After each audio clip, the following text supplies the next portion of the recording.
दोस्तों आज की इस वीडियो में हम बात करने वाले हैं जीरो बैलेंस अकाउंट के बारे में, जिसमें आपको बिना वीडियो केवाईसी के आपका अकाउंट ओपन हो जाता है। अकाउंट ओपन करते ही आपको यहाँ पे इंस्टेंट के इंस्टेंट आपका अकाउंट नंबर और कस्टमर आईडी आपको यहाँ पे देखने को मिल जाती है। यहाँ पर अकाउंट होते ही आपको तुरंत के तुरंत यहाँ पे वर्चुअल डेबिट कार्ड देखने को मिल जाता है, जिससे आप अपना यूपीआई को चालू कर सकते हैं, फ़ोन पे, गूगल पे, पेटीएम को। तो चलिए इस वीडियो में बिल्कुल step by step new process जानने वाले हैं कि इंडिया पोस्ट पेमेंट बैंक में अकाउंट कैसे ओपन करते हैं। तो सबसे पहले आपको प्ले स्टोर पर जाना है, टाइप करना है IPPB मोबाइल बैंकिंग। जस्ट आपके सामने कुछ इस तरीके का इंटरफेस आएगा। तो जस्ट यहाँ पे इंस्टॉल वाले ऑप्शन पर क्लिक करेंगे। इंस्टॉल करने के बाद ऐप को जस्ट ओपन करेंगे।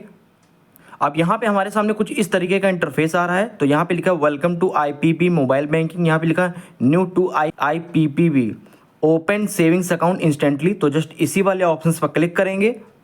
क्लिक करने के बाद परमिशंस के लिए अलाउ करने के लिए कह रहा है, तो जस्ट परमिशंस को अलाउ करेंगे। अब यहाँ पे हमसे मोबाइल नंबर वेरिफिकेशन के लिए कह रहा है, तो जस्ट अपना मोबाइल नंबर वेरीफाई करेंगे। तो यहाँ पे हमारा आधार रजिस्टर्ड मोबाइल नंबर यहाँ पर उनको अपना वेरीफाई कराना होगा। तो जिसमें भी आपका सिम जिससे भी आप वेरीफाई कराना चाहते हैं और आपके आधार कार्ड से लिंक है, वही सिम यहाँ पे सिलेक्ट करेंगे और चेकबॉक्स को टिक करेंगे। स्टार्ट SMS वेरिफिकेशन वाले ऑप्शन पर क्लिक करेंगे। अब यहाँ पे सारी परमिशनों को अलाउ करेंगे, तो अलाउ दिस टाइम वाले ऑप्शन पर क्लिक करेंगे। अब यहाँ पे हमारा मोबाइल नंबर वेरीफाई करेगा, तो कुछ सेकंड्स यहाँ पे वेट करेंगे। अब यहाँ पे हमारे सामने ऑप्शन आ रहा है सिलेक्ट मोबाइल नंबर, तो हमारा मोबाइल नंबर यहाँ पे आ जाएगा। यहाँ पे लिखा subscription charges of 149 plus 18% GST is applicable for opening digi smart savings account. दोस्तों आपका यहाँ पे अकाउंट जीरो बैलेंस रहेगा। आपको एक साल में हर साल आपको यहाँ पे 175 रुपये यहाँ पे आपको सब्सक्रिप्शन चार्जेस देने होंगे, मतलब 150 रुपये प्लस 18% GST। तो जस्ट यहाँ पे आई एग्री वाले ऑप्शन पर क्लिक करेंगे। अब यहाँ पे FTCA डिक्लेरेशन ओपन होकर आ गया। हमसे पूछा are you residence of for tax purpose in country territory outside India. तो जस्ट यहाँ पे नो वाले ऑप्शंस पर क्लिक करेंगे। अब यहाँ पर सबसे पहले हमको आधार नंबर वेरिफिकेशन के लिए कह रहा है, तो सबसे पहले यहाँ पे अपना आधार नंबर इंटर करेंगे। फिर अपने आधार नंबर को यहाँ पे री इंटर करेंगे। उसके बाद यहाँ पे पैन नंबर इंटर करेंगे। फिर यहाँ पे देख सकते हैं सारे चेकबॉक्स को टिक करेंगे और सबमिट वाले ऑप्शंस पर क्लिक करेंगे। अब यहाँ पर हमारे आधार रजिस्टर्ड मोबाइल नंबर पर OTP आएगा, तो OTP यहाँ पे इंटर करेंगे। अब यहाँ पे हमारे सामने अकाउंट ओपनिंग फॉर्म ओपन होकर आ गया। तो सबसे पहले हमसे कह रहा है पर्सनल इन्फॉर्मेशन एंटर करने के लिए, तो पहले वाले ऑप्शंस पर क्लिक करेंगे। अब इसने हमारे आधार कार्ड से हमारा नेम यहाँ पे ले लिया है, आ जाएगा। उसके बाद यहाँ पे लिखा है मदर्स मेडन नेम, शादी से पहले आपकी मदर का क्या नेम था वो यहाँ पे इंटर करेंगे। उसके बाद यहाँ पे अगर आपकी शादी हो चुकी तो यहाँ पे अपनी वाइफ का नेम इंटर करेंगे। अगर हस्बैंड ओपन करा तो वाइफ का नेम इंटर करेगा, वाइफ ओपन कर रही तो हस्बैंड का नेम इंटर करेगा। अगर आप सिंगल हैं तो उसको ऐसे ही छोड़ देंगे। यहाँ पे अपनी मदर का फुल नेम इंटर करेंगे, फादर का फुल नेम इंटर करेंगे। फिर लिखा है name as per your KYC, मतलब आपकी KYC मतलब पैन कार्ड और आधार कार्ड पर जो भी आपका नेम है फुल नेम यहाँ पे इंटर करेंगे। उसके बाद कह रहा है जीमेल ID इंटर करने के लिए, तो अपनी वैलिड जीमेल ID को इंटर करेंगे और सेव वाले ऑप्शन पर क्लिक करेंगे। अब यहाँ पर एक OTP हमारे जीमेल पर जाएगा, तो वो OTP यहाँ पे इंटर करेंगे और सबमिट वाले ऑप्शंस पर क्लिक करेंगे। अब यहाँ पे हमारा पहला स्टेप कंप्लीट हो गया है पर्सनल इन्फॉर्मेशन वाला। अब दूसरा हमसे कह रहा है पैन एंड कम्युनिकेशन एड्रेस, तो जस्ट सेकंड वाले ऑप्शंस पर क्लिक करेंगे। अब पैन कम्युनिकेशन एड्रेस में हमसे कह रहा है फॉर्म 60 डिक्लेरेशन, तो यहाँ पे हमारे पास पैन कार्ड है तो हमको यहाँ पे फॉर्म 60 डिक्लेरेशन की जरूरत नहीं है।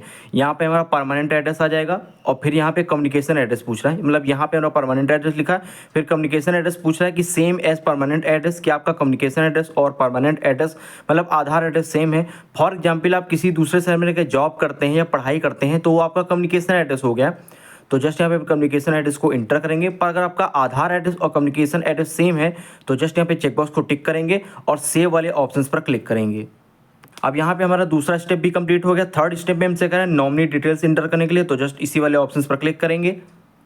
अब यहाँ पे नॉमिनी एंटर करने के लिए कह रहा है, तो नॉमिनी का मतलब ये होता है अगर बैंक अकाउंट होल्डर को कुछ हो जाता है तो बैंक सारा पैसा नॉमिनी को दे देती है, तो अकाउंट मतलब नॉमिनी के पास ट्रांसफर हो जाता है। तो यहाँ पे नॉमिनी ऐड कर लेना चाहिए, तो यस विश टू नॉमिनेट, तो जस्ट यहाँ पे जिसको भी आप नॉमिनी बनाना चाहते हैं उसका यहाँ पे नेम इंटर करेंगे, उसकी डेट ऑफ बर्थ भी इंटर करेंगे। फिर नॉमिनी से क्या रिलेशन है आपका वो यहाँ पे इंटर करेंगे, क्या आपका नॉमिनी लगता है। उसके बाद नॉमिनी का फुल एड्रेस यहाँ पे इंटर करेंगे और सेव वाले ऑप्शन पर क्लिक करेंगे। अब यहाँ पे हमसे फोर्थ स्टेप में कह रहा है एडिशनल इन्फॉर्मेशन इंटर करने के लिए, तो जस्ट इसी वाले ऑप्शंस पर क्लिक करेंगे। एडिशनल इन्फॉर्मेशन में हमसे पूछा है नेशनैलिटी क्या है, तो उस पर क्लिक करेंगे। अब यहाँ पर नेशनैलिटी में हमारा इंडियन आ जाएगा, मतलब इंडिया के हम रहने वाले हैं। दूसरा हमसे पूछा मैरिटल स्टेटस क्या है आपका। अब यहाँ पे मैरिटल स्टेटस में पूछ रहा है मैरिड है, अनमैरिड है, विडो हैं, डिवोर्स हैं, तो जो भी आपका मैरिटल स्टेटस हो यहाँ पे इंटर करेंगे। उसके बाद यहाँ से हमसे ऑक्यूपेशन टाइप पूछ रहा है आप क्या काम करते हैं, तो यहाँ पे इंटर करेंगे। अब यहाँ पे हमसे पूछ रहा है चूज ऑक्यूपेशन, सैलरीड हैं, सेल्फ एम्प्लॉयड हैं, रिटायर्ड हैं, एग्रीकल्चर हैं, हाउस वाइफ हैं, स्टूडेंट हैं, लिव इन रिलेशनशिप में हैं। तो उसमें से आपका अपने आप से ऑक्यूपेशन यहाँ पे चूज़ करेंगे, मतलब यहाँ से अपने हिसाब से ऑक्यूपेशन को इंटर करेंगे। अब यहाँ पर हमसे नीचे पूछ रहा है ग्रॉस एनुअल इनकम क्या है, सालाना कमाई आपकी कितनी हो जाती है, तो वो यहाँ पे इंटर करेंगे। अब यहाँ पे चूज़ एनुअल इनकम में पूछा 0 से 50,000, 50,000 से 2.5 लाख, तो स्टूडेंट है तो 0 से 50,000 तक यहाँ पे कर सकते हैं। यहाँ पर आप अपने हिसाब से एनुअल इनकम को यहाँ पे इंटर कर सकते हैं। अब यहाँ पर हमसे पूछ रहा है एजुकेशन लेवल आपका क्या है, मतलब आपने कहाँ तक पढ़ाई की, तो यहाँ पे इंटर करेंगे।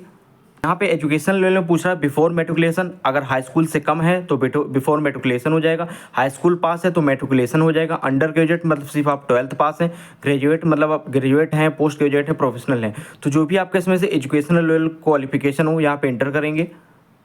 अब यहाँ पर हमसे नीचे पूछ रहा है are you politically exposed person, क्या आपका पॉलिटिक्स से कोई नाता है, अगर है तो यहाँ पे यस करेंगे, नहीं तो नो करेंगे। तो यहाँ पे आपको नो ही करना है वरना आपका अकाउंट यहाँ पे ओपन नहीं होगा। तो जस्ट यहाँ पे नीचे सेव वाले ऑप्शंस पर क्लिक करेंगे। अब यहाँ पे हमारे 4 स्टेप कंप्लीट हो गए। सबसे लास्ट स्टेप अकाउंट इन्फॉर्मेशन वाला हमको कंप्लीट करना है, तो जस्ट इसी वाले ऑप्शंस पर क्लिक करेंगे। एडिशनल इन्फॉर्मेशन में हमसे कह रहा है डीबीटी मैपिंग के लिए, तो रिसीव डीबीटी इन आईपीपीबी अकाउंट। तो यहाँ पे आप जैसे आपके पास कोई दूसरा अकाउंट है उसमें आप डीबीटी ले रहे हैं, मतलब कि गवर्नमेंट की कोई सब्सिडी आ रही है उसको डीबीटी कहते हैं। तो अगर यहाँ पे अगर आप नहीं लेना चाहते तो जस्ट यहाँ पे एक ऑप्शन आपको दिखा देगा no I don't want to receive DBT. पर अगर आप पहली बार अकाउंट ओपन कर रहे हैं तो आप एग्री वाले ऑप्शंस पर क्लिक कर सकते हैं। पर अगर आपके पास पहले से अकाउंट है, कोई डीबीटी ले रहे हैं, तो जस्ट आपको लास्ट वाला ऑप्शन चूज करना है no I don't want to receive DBT. सारी डिटेल्स को इंटर करने के बाद में जस्ट सेव वाले ऑप्शंस पर क्लिक करेंगे। अब यहाँ पे हमारा अकाउंट ओपनिंग फॉर्म आ गया, सारी डिटेल्स को हमने यहाँ पे इंटर करें, हमारे 5 स्टेप यहाँ पे कंप्लीट हो गए हैं। तो जस्ट यहाँ पे कंटिन्यू वाले ऑप्शंस पर क्लिक करेंगे। अब यहाँ पे समरी कंफर्मेशन का पेज ओपन हो के आ गया, यहाँ पे पेंसिल का आइकन है, इसमें हमारी personal detail, additional information, account information, सारी डिटेल्स यहाँ पे आ गई। अगर आपको लगता है इसमें कुछ गलत है तो आप इसको एडिट करके अभी सही कर सकते हैं।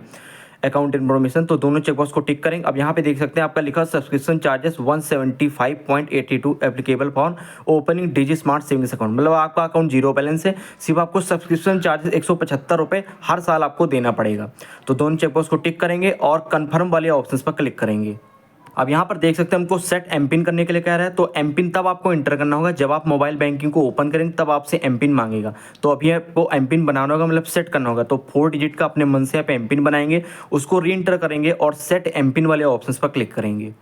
अब यहाँ पर हमसे कह रहा है ऐड और सिक्योरिटी क्वेश्चन। सिक्योरिटी क्वेश्चन इस वजह से हमसे कहता है कि अगर आप अपना एम पिन भूल जाते हैं तो सिक्योरिटी क्वेश्चन का आंसर देखिए आप अपना सिक्योरिटी अपना एम पिन जो है फॉरगॉट कर सकते हैं। तो सबसे पहले what is the place of your birth, तो इसका आंसर देंगे। तो सारे 5 क्वेश्चंस के आपको यहाँ पे आंसर देने हैं, 5 से 6 क्वेश्चंस यहाँ पे हैं, उसके आपको आंसर देने हैं। और आंसर देने के बाद में जस्ट आपको सबमिट वाले ऑप्शन पर क्लिक करना होगा। अब यहाँ पे हमारे आधार रजिस्टर्ड मोबाइल नंबर पर OTP आएगा, तो OTP यहाँ पे इंटर करेंगे और सबमिट वाले ऑप्शंस पर क्लिक करेंगे।